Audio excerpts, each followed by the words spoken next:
This is the second lecture in continuation with the life process chapter.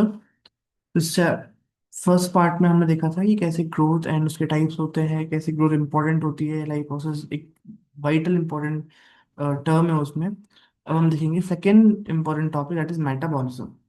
तो metabolism क्या होता है? Basically हमारी बॉडी में बहुत सारे ऑर्गेनिक केमिकल्स होते हैं, केमिकल रिएक्शंस हो रही होती हैं। तो वो सारी केमिकल रिएक्शंस में बहुत सारी नई चीज़ें बनती हैं और बहुत सारी चीज़ें टूटती हैं। तो जब भी बहुत सारे स्मॉल स्मॉल मोनोमर्स, मोनोमर्स क्या होते हैं? स्मॉल बेसिक कंपोनेंट्स जो मिलके एक बड़ा पॉलीमर बनाते हैं, एक बड़ा कॉम्प्लेक्स स्ट्रक्चर बनाते हैं। तो जब कोई नई चीज़ बनती है, इसको हम एनाबॉलिज्म बोलते हैं। और जब कोई बड़ी कॉम्प्लेक्स चीज टूटती है सिंपल फॉर्म में, उसको हम कैटाबॉलिज्म बोलते हैं। और जब मेटाबॉलिज्म वो टर्म है जिसमें एनाबॉलिज्म और कैटाबॉलिज्म दोनों आते हैं। तो हम सिंपली बोल सकते हैं कि जितनी भी केमिकल रिएक्शंस हमारी लिविंग बॉडी में हो रही होती हैं उन सबको हम मेटाबॉलिज्म बोलते हैं। कहीं पे कुछ बन रहा होता है दैट इज एनाबॉलिज्म, और कहीं पे कुछ टूट रहा होता है दैट इज कैटाबॉलिज्म। तो अभी हम यहाँ पे देखते हैं मेट लेट्स, अगर मैं हाईलाइटर चूज कर लूँ फिर हम आगे बढ़ते हैं। सो व्हाट इज मेटाबॉलिज्म, ये हमारा मेन टॉपिक है आज का। तो मेटाबॉलिज्म क्या होता है हम पहले वो समझेंगे। Metabolism is a sum of all chemical reactions that occur continuously within the body to maintain life. जितनी भी केमिकल रिएक्शंस हमारी बॉडी के अंदर हो रही होती हैं, चल रही होती हैं, जिनसे हमारी लाइफ सस्टेन करती है, उसको हम क्या बोलते हैं? मेटाबॉलिज्म बोलते हैं। मेटाबॉलिज्म क्या होता है? Metabolism sum of all the chemical reactions that occur inside our body to maintain life. ये लाइफ को बनाए रखने के लिए बहुत ज्यादा जरूरी है। Metabolism is the set of living, life-sustaining chemical reactions in the body that convert food and drink into energy. Actual में होता क्या है, जो भी हम खाना खाते हैं उसमें क्या होता है? हमारा ग्लूकोज होता है। और वो फूड में जो ग्लूकोज है वो कन्वर्ट होता है एनर्जी में। ये भी क्या है? एक मेटाबॉलिज्म रिएक्शन ही है, मेटाबॉलिक रिएक्शन ही है। तो बेसिकली जब भी हमारी बॉडी में एनर्जी का प्रोडक्शन होता है या कोई भी बायोमोलिक्यूल बनता है, that is metabolism. It powers everything you do from breathing and circulating blood to moving and repairing cell. अब जो एनर्जी हम मेटाबॉलिज्म के थ्रू बनाते हैं वो बहुत अलग अलग काम करने में यूज होती है। जैसे कि ब्रीथिंग करने में यूज होती है, सर्कुलेटिंग, जो हमारा ब्लड है जब सर्कुलेट होता है पूरी बॉडी में तब वो यूज करता है एनर्जी को। हमारे डेड सेल्स या हमारे डैमेज सेल्स को रिपेयर करने में, ठीक है, हमें लोकोमोशन और मूवमेंट शो करने में एनर्जी यूज होती है। तो ये सब एनर्जी कहाँ से आती है? मेटाबॉलिज्म से आती है। This continuous process include breaking down nutrients and building up body tissues. इसमें क्या होता है? न्यूट्रिएंट्स को हम तोड़ते हैं, फॉर एग्जांपल ग्लूकोज का ब्रेक डाउन होता है तो एटीपी बनता है। And building up body tissues, और हमारे बॉडी टिश्यू में क्या होता है? ग्लाइकोजन स्टोर होता है और धीरे धीरे बॉडी के टिश्यूज का फॉर्मेशन होता है। तो ये होता है कंप्लीट मेटाबॉलिज्म, क्योंकि आप, मैंने इंट्रोडक्शन समझा दिया आपको। अब यहाँ थोड़ा सा इसका फेनोलॉजी है कि मेटाबॉलिज्म टर्म कहाँ से आया, इसका मीनिंग क्या होता है। तो मेटाबॉलिज्म एक ग्रीक वर्ड है, ग्रीक वर्ड से लिया गया है। इसका मतलब होता है चेंज, किसी भी स्ट्रक्चर के फॉर्म में चेंज आना। मतलब जब भी कॉम्प्लेक्स स्ट्रक्चर बनता है या टूटता है तो इसी को हम मेटाबॉलिज्म बोल देते हैं। ये केमिकल रिएक्शंस होती हैं जो हमारी बॉडी में हो रही होती है, सारी की सारी केमिकल रिएक्शन जो लिविंग बॉडी में हो रही होती हैं उनको हम इजीली मेटाबॉलिज्म बोल सकते हैं, ठीक है। It refers to the collective sum of chemical reaction within living beings. वही कि जितनी भी केमिकल रिएक्शन हमारी बॉडी में होती है उनको हम मेटाबॉलिज्म बोल देते हैं। अब यहाँ आप ध्यान से देखो, स्टेप्स इन मेटाबॉलिज्म। एक होता है हमारा एनाबॉलिज्म, जहां भी एनाबॉलिज्म होगा वहां पे कोई चीज बन रही होगी। Definition, the building up aspect of metabolism, जहां पे कोई चीज बन रही होती है, कोई केमिकल या बायोमोलिक्यूल बन रहा होता है, उसको हम क्या बोल देते हैं? एनाबॉलिज्म बोल देते हैं। फॉर एग्जांपल जब बहुत सारे अमीनो एसिड्स एक साथ जुड़ते हैं, दे डू पॉलीमराइजेशन, तो क्या होता है? हमारा प्रोटीन और पॉलीपेप्टाइड बनता है। पहले हमारा पेप्टाइड बनता है फिर पॉलीपेप्टाइड बनता है, उसी को हम प्रोटीन बोल देते हैं। The synthesis of complex molecules in living organisms from simple ones together within the storage of energy. तो what is anabolism actually? जब भी कोई ऑर्गेनिक चीज बनेगी हमारी बॉडी के अंदर उसको हम एनाबॉलिज्म बोलेंगे। यहाँ क्या होता है? सिंथेसिस ऑफ कॉम्प्लेक्स मॉलिक्यूल, एक कॉम्प्लेक्स मॉलिक्यूल का फॉर्मेशन होता है। कैसे होता है? जब बहुत सारे सिंपल मॉलिक्यूल्स आपस में जुड़ते हैं तो क्या बनाते हैं? वो एक कॉम्प्लेक्स मॉलिक्यूल बनाते हैं, इसको हम बोलते हैं एनाबॉलिज्म। अगर आप यहाँ पे देखो तो ये हमारे स्मॉल मॉलिक्यूल्स हैं, ये सारे हमारे क्या हैं? Small molecule. एक मिनट,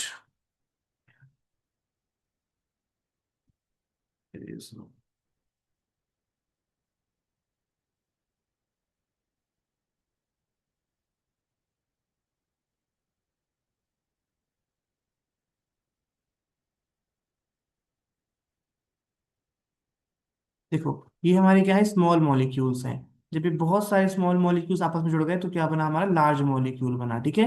लेकिन जब स्मॉल मॉलिक्यूल्स आपस में जुड़ते हैं तो उनको एटीपी भी नीडेड होती है, उनको दे ऑल्सो नीड एनर्जी, ताकि वो आपस में बॉन्ड बना सकें और एक लार्ज मॉलिक्यूल बन पाए, ठीक है। तो एनाबॉलिज्म में क्या होता है, स्मॉल मॉलिक्यूल्स आपस में जुड़ते हैं, ठीक है, एंड देन एक लार्ज मॉलिक्यूल बनाते हैं, और इसमें एनर्जी का यूज होता है। Second point is function. क्या फंक्शन है इसका, एनाबॉलिज्म क्यों जरूरी है? Construct macro molecule like DNA, RNA, protein. Basically अगर हमें बहुत बड़े मॉलिक्यूल्स बनाना है तो एनाबॉलिज्म उसमें हेल्प करता है। डीएनए एक बहुत बड़ा मॉलिक्यूल्स है, आरएनए भी एक बड़ा मॉलिक्यूल है। डीएनए बनता है बहुत सारे स्मॉल डीऑक्सी न्यूक्लियोटाइड्स को मिलाने से। आरएनए बनता है बहुत सारे स्मॉल राइबो न्यूक्लियोटाइड्स को मिलाने से। प्रोटीन बनता है different types of amino acids को मिलाने से। तो बेसिकली जब बहुत सारे स्मॉल मॉलिक्यूल्स कंबाइन होंगे तभी हमारे मैक्रो मॉलिक्यूल्स बन पाएंगे।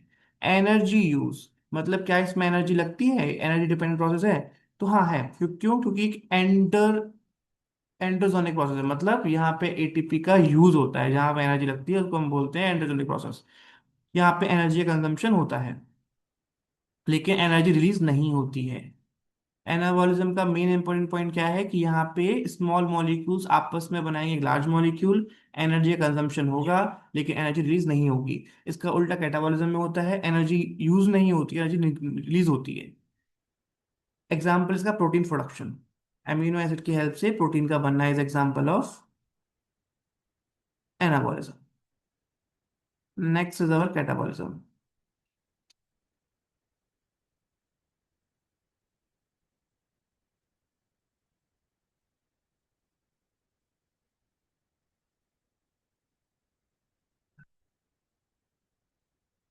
तो अब हम देखते हैं कैटाबॉलिज्म क्या होता है।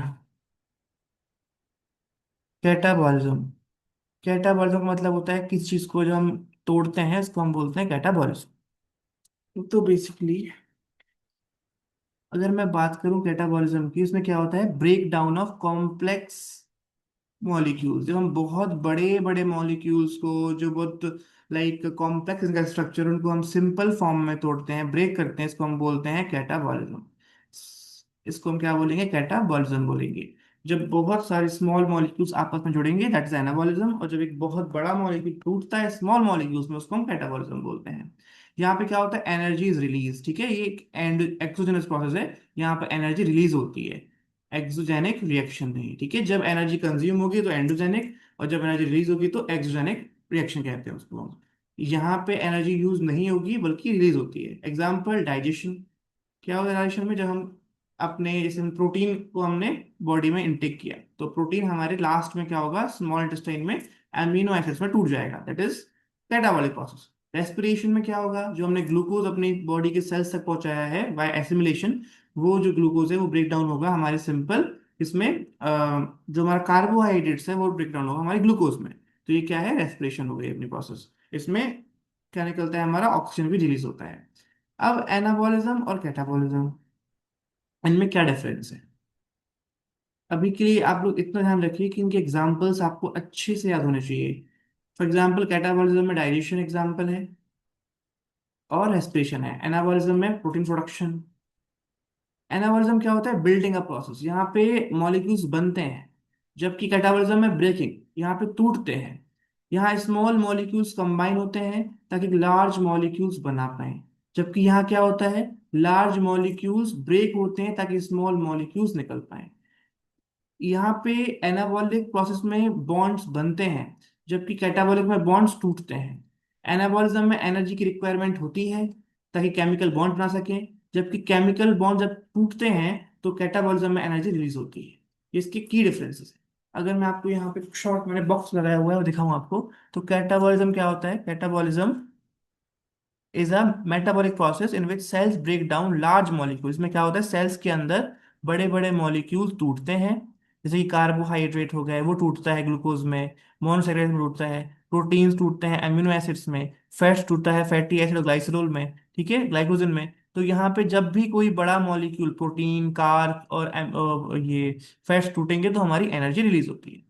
अब यहाँ पे क्या है, जैसे कि हमारा एक लार्ज मॉलिक्यूल है, कॉम्प्लेक्स मॉलिक्यूल है, जब ये टूटा तो एनर्जी रिलीज हुई और स्मॉल यूनिट्स मतलब स्मॉल मॉलिक्यूल्स बने। तो इस तरीके से ये हमारा कैटाबॉलिज्म हो गया। नेक्स्ट यहाँ पे कंप्लीट मेटाबॉलिज्म का एक पाथवे मैंने बनाया हुआ है, आप देख सकते हो। एक फ्लो चार्ट के फॉर्म में।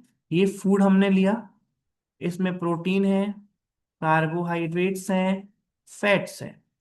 प्रोटीन टूटे अमीनो एसिड में, ब्लू एरो शो कर रही है हमारा कैटाबॉलिज्म, और येलो एरो शो कर रही है हमारा एनाबॉलिज्म। अमीनो एसिड्स ने क्या किया, आपस में मिलके बनाया प्रोटीन, ठीक है। अगेन जब प्रोटीन टूटेगा तो क्या बनेगा, अमीनो एसिड निकलेंगे। कार्बोहाइड्रेट ब्रेक हुआ ग्लूकोज में, ग्लूकोज का यूज हुआ एनर्जी को बनाने में, यानी एटीपी बनाने में।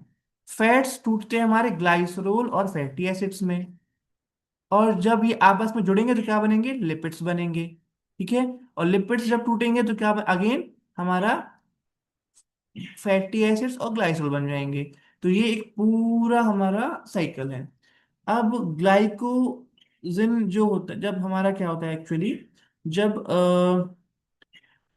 ग्लूकोज बहुत ज्यादा हो जाता है तो ग्लूकोज को स्टोर करते हैं लीवर के अंदर, मसल्स में, ग्लाइकोजन के फॉर्म में। ये बेटा बहुत अच्छे से याद रखना कि एनिमल्स के अंदर ग्लूकोज जो है वो स्टोर होता है ग्लाइकोजन के फॉर्म में। कहाँ होता है, लीवर और मसल्स में होता है। प्लांट्स के अंदर ग्लूकोज स्टोर होता है स्टार्च के फॉर्म में। ये आपको अच्छे से याद रखना है। अब न्यूट्रिशन चैप्टर है हमारा, न्यूट्रिशन को हम बाद में कंटिन्यू करते हैं।